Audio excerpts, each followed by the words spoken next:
오늘 우리에게 주신 하나님의 말씀은 창세기 35장 1절에서 15절의 말씀입니다.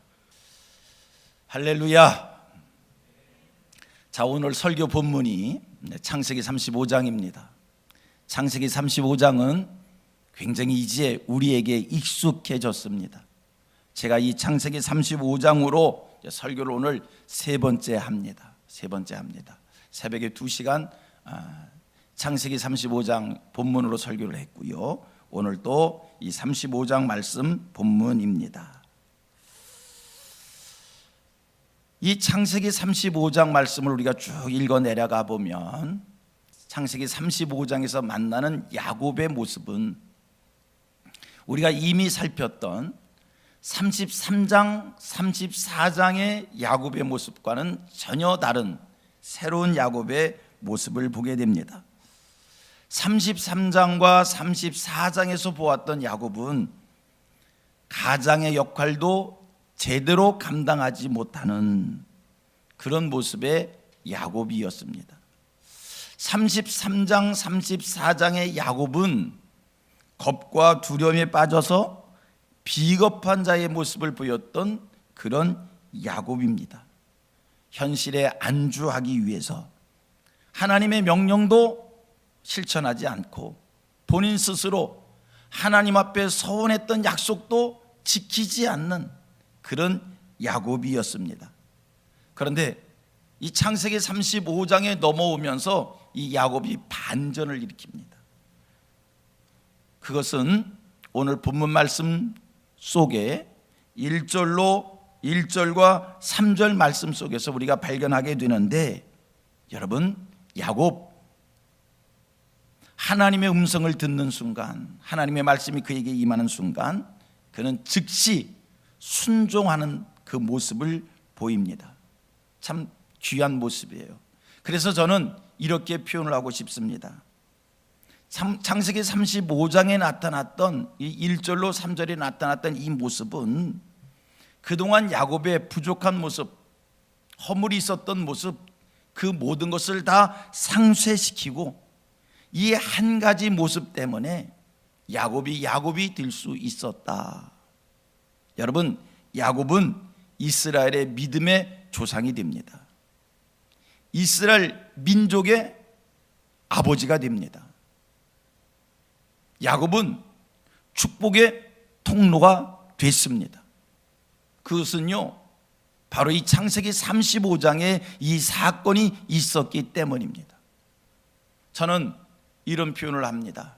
야곱이 10가지 중에 9가지를 잘못했지만 이 한 가지 잘해서, 아니 더 과하게 얘기하면 야곱이 100가지 중에 99가지를 잘못했지만 이 한 가지를 잘해서 99가지 잘못한 게 다 덮어지고 이것 때문에 하나님의 복을 이루는 사람이다.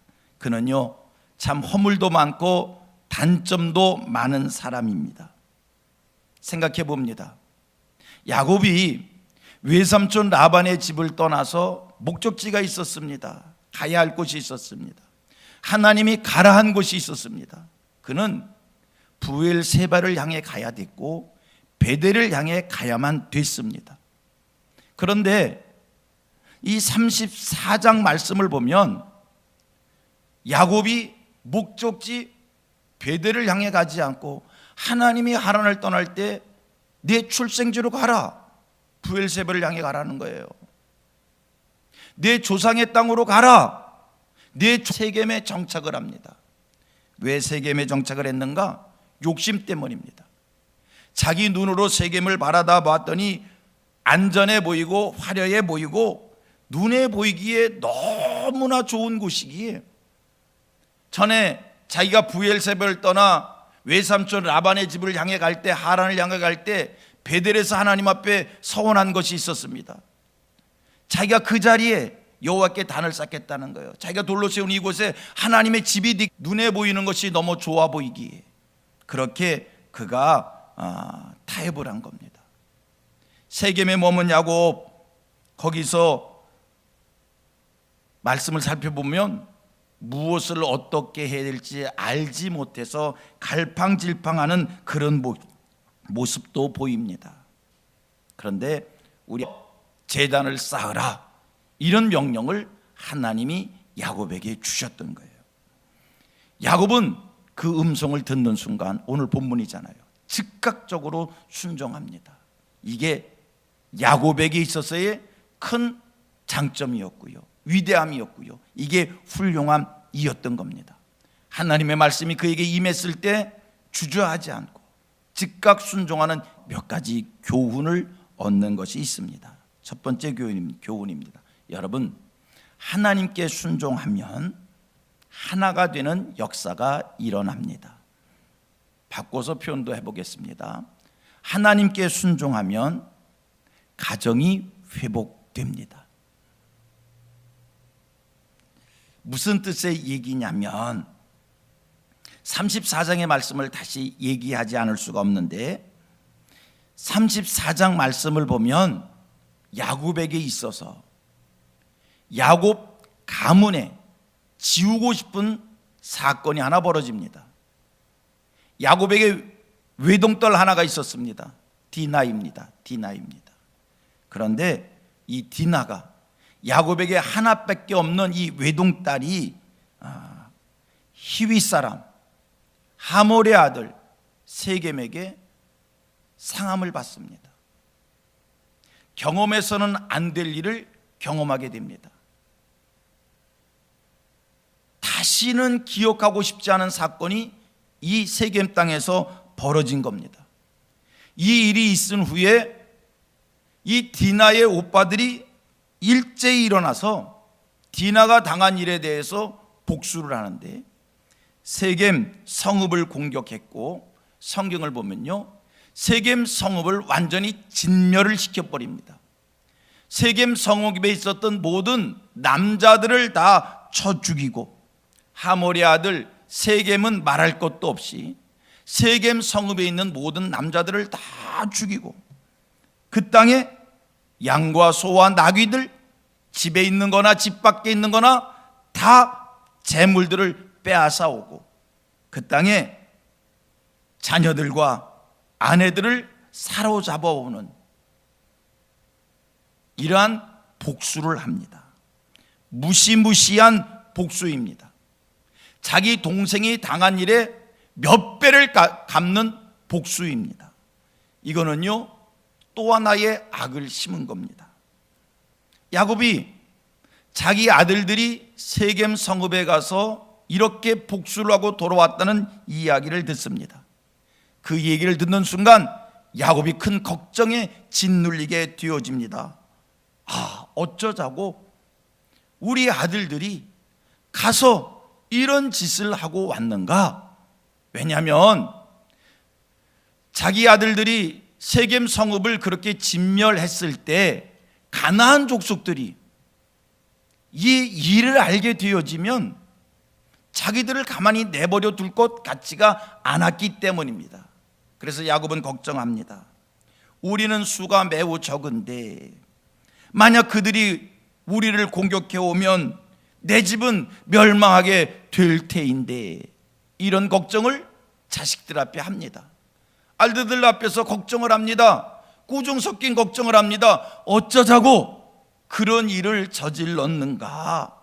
그랬더니 이 아들들이 아버지를 향해서 항변을 합니다. 그러면 우리 누이가 창녀같이 대우를 받는 것이 옳습니까? 이게 아들들의 항변이었던 거예요. 성경 34장 31절입니다. 같이 읽습니다. 그들이 이르되 그가 우리 누이를 창녀같이 대우함이 옳으니까. 이 순간은요, 야곱의 집안이 콩가루 집안으로 전락되어지기 바로 직전입니다. 누가 봐도 이 순간은요, 이 집안이 갈라지고 찢겨지는 순간이었습니다. 여러분, 야곱의 집안은요, 엄마가 넷이요, 이때까지 아들이 11, 아직 베냐민이 태어나기 전이기 때문에 엄마가 넷이고 아들들이 11아이고 자식들이 엄마가 다 달라. 이런 집안에 분열이 일어나면 항변이 이쿵저쿵 토론이 벌어지면 갈라지고 찢겨지는 것은 순간의 이야기입니다. 가정이 지금 찢겨지기 바로 직전이었습니다. 갈라지기 바로 직전이었습니다. 야곱은 주신 말씀을 즉각적으로 믿고 순종함으로 말미암아 반전이 일어났던 겁니다. 여러분, 오늘 본문 말씀을 보십시오. 이러한 가정이 일사불란하게 하나가 되어집니다.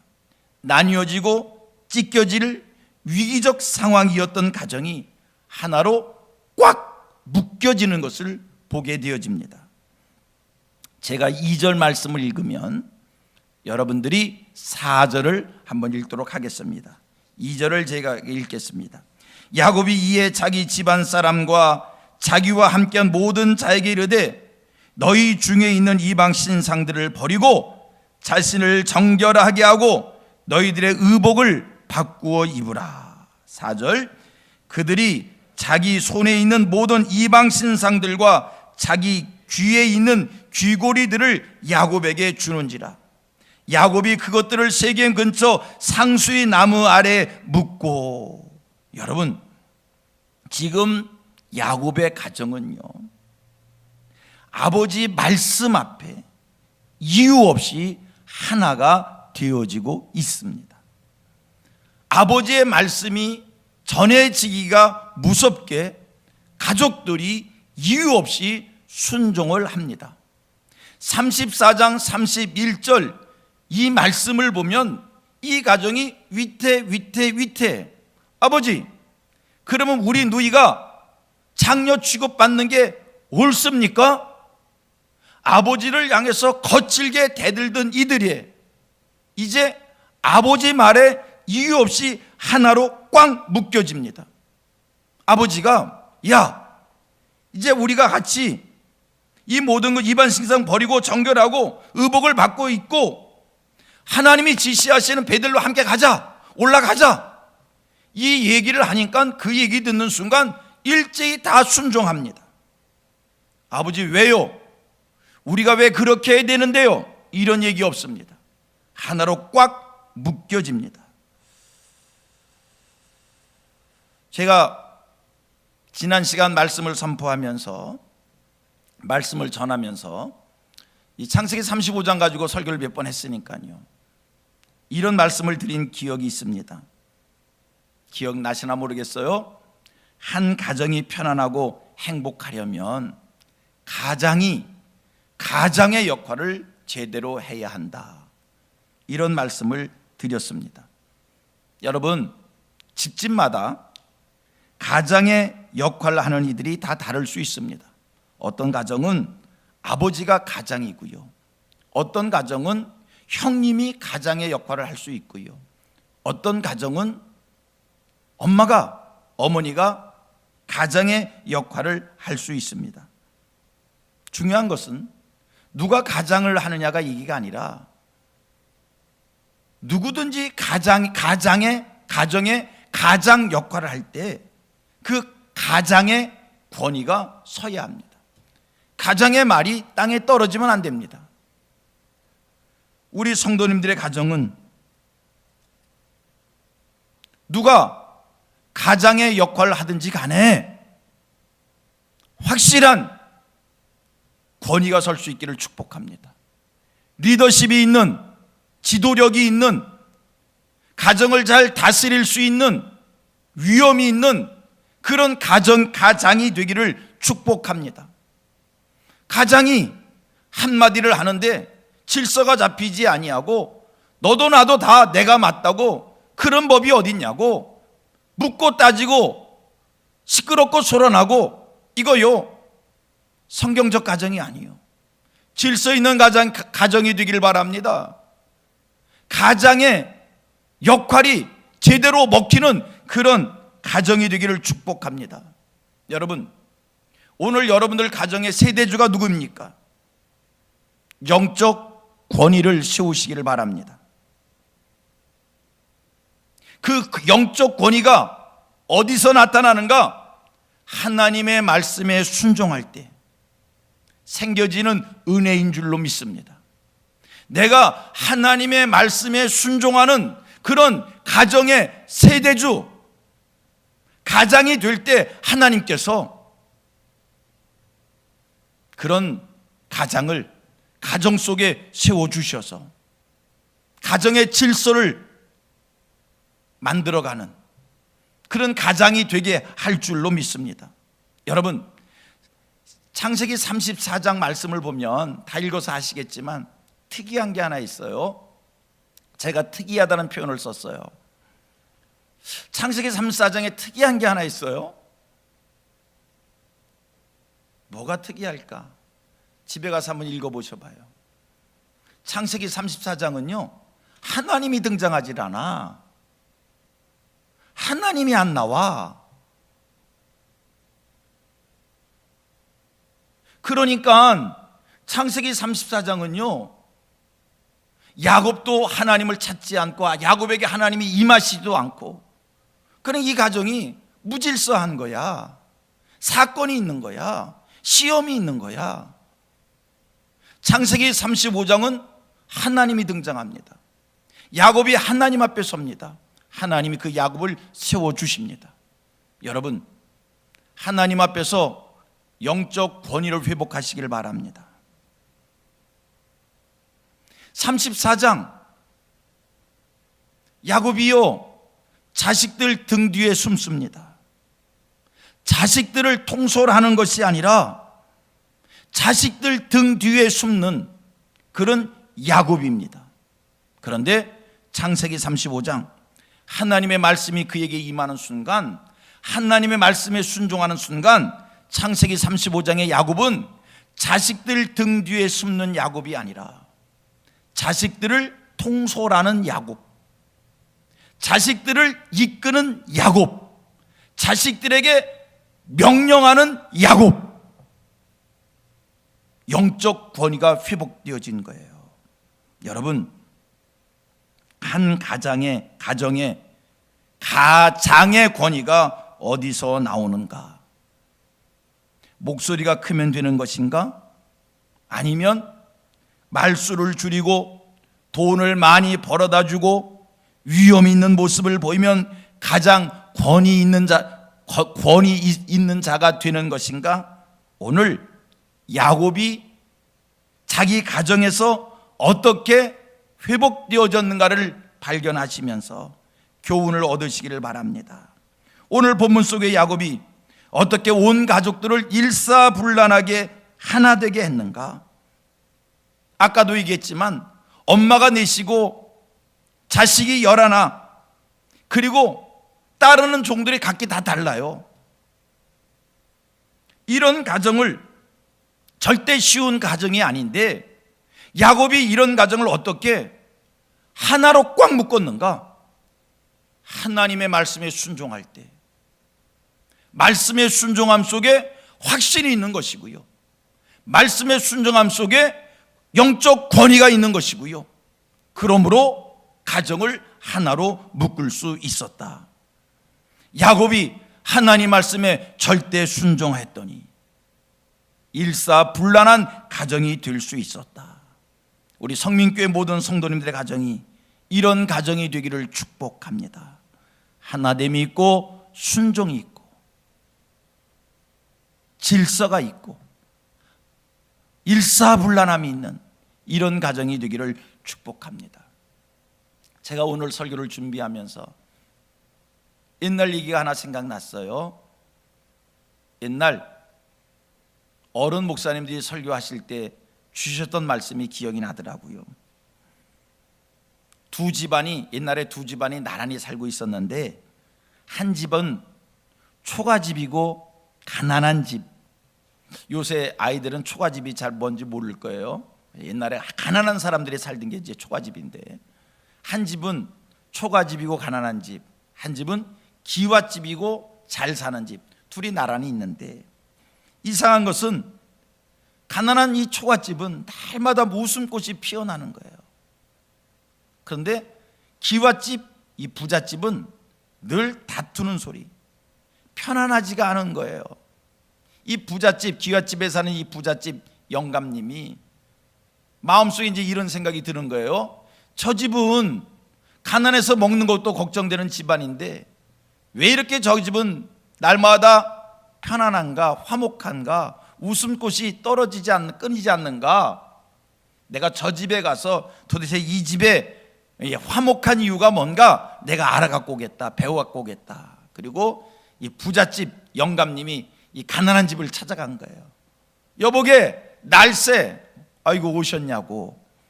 내가 하나 궁금한 게 있어서 왔네. 자네 집은 먹을 것도 없이 가난한 집인데 어떻게 이렇게 웃음꽃이 떠나지를 않는가? 그 비결이 뭔가? 오늘 내가 그 비결을 배우러 왔다네. 좀 가르쳐 주게나. 그랬더니 이 가난한 집 아버지가 그러시냐고. 그러냐 갑자기 자식들을 부르기를 시작하더라는 거예요. 예, 큰아들아 이리 좀 와라. 예, 알았어요. 쫓아오더라는 거예요. 야, 둘째 아들아 이리 좀 와라. 예, 알았습니다. 쫓아오더라는 거예요. 여보 마누라 예, 이리 좀 와라. 예, 오더라는 거예요. 그랬더니 또 이 아버지가 큰아들한테 야, 저 외양간에 가서 송아지 좀 끌고 와라. 예, 끌고 왔어요. 야, 너희들 다 같이 이 집 송아지 좀 저 지붕에 끌어올려라. 예, 알았습니다. 그리고 열심히 이 송아지를 지붕으로 끌어올리기 위해서 영차 애쓰고 힘쓰더라는 거예요. 이 부잣집 영감이 야, 이봐 그만하게. 내가 당신네 화목한 이유가 뭔가를 가르쳐 달라고 했더니 이게 뭐 하는 짓인가? 그만하게. 이러다 자네 집 무너지겠네. 그리고 이분이 깨달은 거예요. 이 집안의 화목한 이유가 바로 이것구나. 아버지가 자식을 부르면 예, 알았어요. 아버지 왜요? 이렇게 얘기하는 게 아니요. 예, 큰아들아, 예, 작은아들아, 여보 마누라, 예, 알았어요. 이것 좀 지붕에 올려라. 예, 알았어요. 누구도 왜요? 그걸 왜 해야 되는데요? 왜 부르시는데요? 이게 없는 거야. 이 집이 이래서 화목한 거야? 그렇다면 우리 집도 이것쯤이야. 우리 집도 할 수 있지. 이것쯤이야. 그리고 집에 와서 똑같이 한번 해봅니다. 예, 큰아들아. 대답이 없어요. 야, 큰아들아. 몇 번 부르니까 왜요? 이리 좀 와라. 왜요? 이리 좀 오라니까. 아버지 나 바빠요. 이놈 봐라. 야, 둘째 아들아. 한 번에 대답하는 법이 없어. 누구네 집 얘기하는 것 같아요. 야, 둘째 아들아. 몇 번 불러야 왜? 이리 좀 와라. 아버지 왜? 이리 오라니까. 형 부르세요. 여보 마누라 시끄러워요.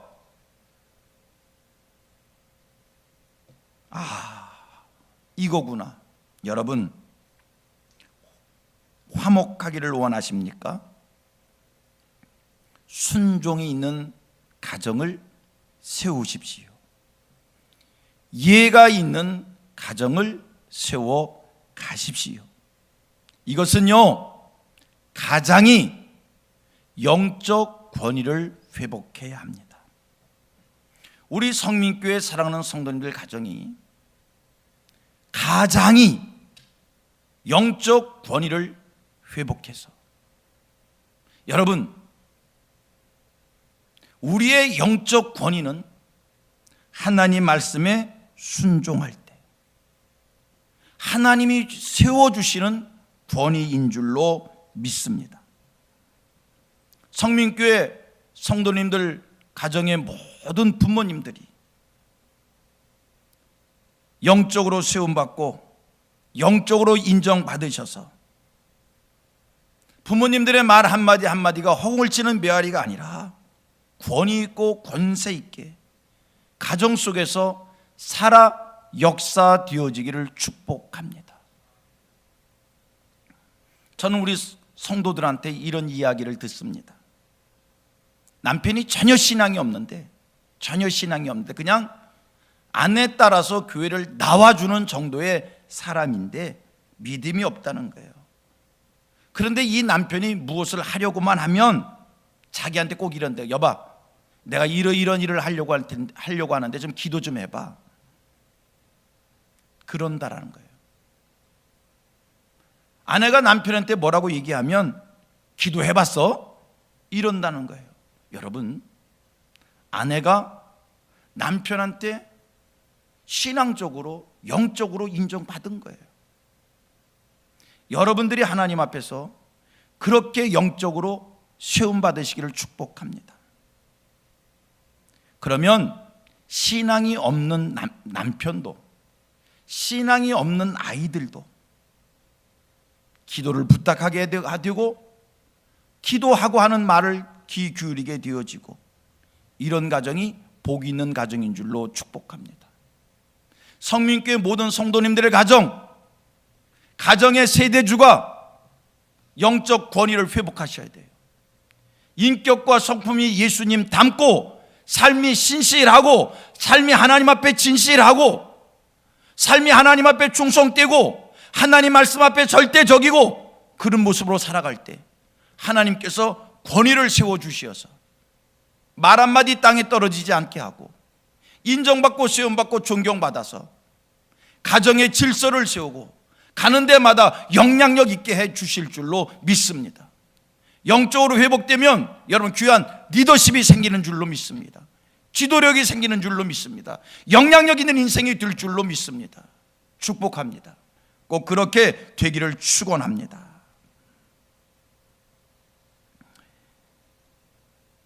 본문이 주는 두 번째 교훈입니다.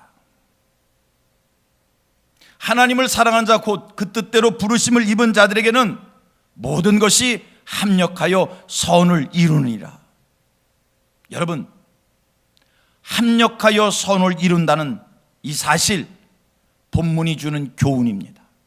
같이 고백합니다. 합력하여 선을 이룹니다. 보십시오. 야곱이 세겜에서 수치를 당했습니다. 지우고 싶은 일을 거기서 경험했습니다. 그런데 여러분, 35장 말씀을 보면서 34장의 사건이 지우고 싶은 사건이지만 그 사건으로 인한 또 하나의 하나님의 은혜가 있었다는 거예요. 그런 사건을 경험하지 않았으면 좋았겠지만 어떡하겠어요? 경험한 거를 어떡하겠어요? 이미 엎질러진 물인데. 그런 일을 경험했더니 경험한 것으로 끝난 것이 아니라 그 일 속에도 은혜가 있다는 거예요. 보세요, 아까 읽었던 말씀인데 2절 읽으면 4절을 또 한번 읽으십시오. 야곱이 이에 자기 집안 사람과 자기와 함께한 모든 자에게 이르되 너희 중에 있는 이방 신상들을 버리고 자신을 정결하게 하고 너희들의 의복을 바꿔 입으라. 4절, 그들이 자기 손에 있는 이 모든 이방 신상들과 자기 귀에 있는 귀고리들을 야곱에게 주는지라. 야곱이 그것들을 세겜 근처 상수리 나무 아래 묻고, 얼마나 감사한지 저는 이 말씀을 읽으면서 얼마나 감사한지 보십시오. 이 야곱의 집 안에, 야곱의 자식들 그들 속에 아직도 개인 우상이 남아 있었어요.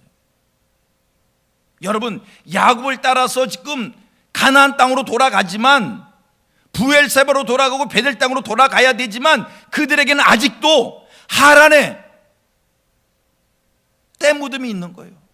하란의 습성이 있는 거예요. 우상신이 있었다니까.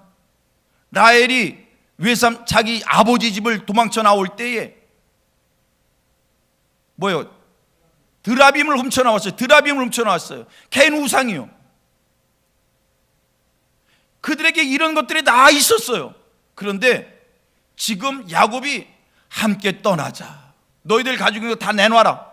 다 자발적으로 내놔서 상수리 나무 아래 다 묻어두고 이제 다 털어내고 하나님을 의지하는 자답게 베델에서 단을 쌓을 만한 기본적 준비됨 속에 거룩한 땅을 향한다는 거예요. 감사하잖아요. 세겜에 머물렀던 일이 지우고 싶은 일이지만 합력하여 선을 이루게 하시는 우리 하나님께서 다른 한쪽으로 채워주심이 있어서 없애야 될 것, 하나님이 싫어하는 것 여기서 청산했다는 사실입니다. 여러분, 삶의 과정 속에 우리도 마찬가지입니다. 이런 일 저런 일, 속상하고 힘들고 어려운 일들 안 생겼으면 좋을 텐데, 안 생겼으면 좋을 텐데, 그런 일을 살다 보면 겪어요. 사기 맞는 일 없었으면 좋을 텐데, 도둑 맞는 일 없었으면 좋았을 텐데, 병드는 일 없었으면 좋을 텐데, 살다 보면 그런 일이 생길 수 있어요. 그래도 낙심하지 마십시다. 합력하여 선을 이루는 은혜가 있습니다. 이번 코로나19로 인하여 교회적으로 신앙적으로 많은 고통스러움이 있고 손해를 해를 보는 일이 있지만 이 일로 인한 또 다른 하나님이 주시는 은혜, 유익함이 있을 줄로 믿으시기를 바랍니다. 이 일로 인하여 가정예배가 회복되어지고, 할렐루야, 이 일로 인하여 사랑하는 성도들이 예배를 소중히 여기고, 이 일로 인하여 국가가 중요한 거구나, 이런 의식을 우리가 갖게 되어진다면, 여러분, 저는요, 저 개인적 생각입니다. 개인적 생각입니다. 그냥 개인적 생각이니까 들어주시고요, 동의를 해주셔도 되고 안 해주셔도 돼요. 제 개인적 생각입니다. 이번 코로나19 때문에 우리가 많이 위기의식을 갖고 어떻게 해야 될까 교회들이 고민했어요. 1. 교회들이 고민하고 교회들이 기도하면서 교회들이 아파하면서 주일날 예배 안 드릴 수 있어요. 못 드릴 수 있어요. 하나님 앞에 기도하고 하나님 앞에 결단하고 죄송스러운 마음으로 교회가 알아서 결단할 수 있어요. 그런데 만에 하나 10만 분지에 하나 국가가, 외부에 누가 교회를 향해서 예배드리지 마십시오라고 얘기하면, 여러분, 저는 그러고 싶어요. 생명 걸고라도 예배를 드려야 돼요. 우리가 누구 때문에, 외부 때문에 예배를 못 드린다면 순교를 각오해야지요. 이번 일을 통해서 신앙의 자유가 있는 나라도 얼마든지 언제든지 예배를 드리지 못할 수도 있겠구나 아셔야 돼요. 여론 무섭대. 요번에 예배를 못 드리는 교회들이 두 종류더라고요. 첫째 하나는 교회가 스스로 고민하고 결단한, 그래서 예배 못 드리는 교회가 있고요. 또 하나, 외부의 압력 때문에, 여론 때문에 예배를 못 드린 교회도 있고요. 그러면 우리들이 이후로 언제든지 여론 때문에, 압력 때문에 예배를 못 드릴 수 있는 거예요. 기도하셔야 됩니다. 이 땅에 그런 일이 벌어지지 않도록 기도하셔야 됩니다. 이번 코로나19를 통해서 이런 것을 한국교회가 배웠다면 하나님이 주시는 합력하여 선을 이룬 일인 줄로 믿습니다. 한순간이요, 저는요, 역사의 마지막 때에 펼쳐질 일들 알잖아요. 첫째의 기근과 지진과 온역과 전쟁과 난리와 난리의 소문과 적그리스도가 등장해서 신앙을 핍박하고, 적그리스도가, 잘 들으세요, 적그리스도가 총칼을 갖다 놓고 예배 드리면 죽일 거야, 이렇게만 하는 게 아니겠구나. 그렇게만 핍박하는 게 아니겠구나. 다양한 방법으로 우리를 예배하지 못하게 할 수도 있겠구나. 깨달아 알으면서 이번에 코로나19를 통해서 우리가 이런 것들을 배운다면 합력하여 선을 이루는 은혜인 줄로 믿습니다. 말씀을 정리합니다. 오늘 두 가지 교훈을 받습니다. 첫째, 영적 권위를 회복하셔서 여러분들이 가는 데마다 하나가 되는 화목이 이루어지는 은혜가 임하기를 축복합니다. 두 번째, 합력하여 선을 이루시는 은혜가 오늘도 우리 안에 있음을 믿고 오늘의 상황을 낙심하지 말고 이 일 속에 어떤 유익함이 있는지 감사가 있는지를 깨달아 발견하시며 소망적 생각을 하시는 우리 성도들 되어지기를 주님의 이름으로 축원합니다.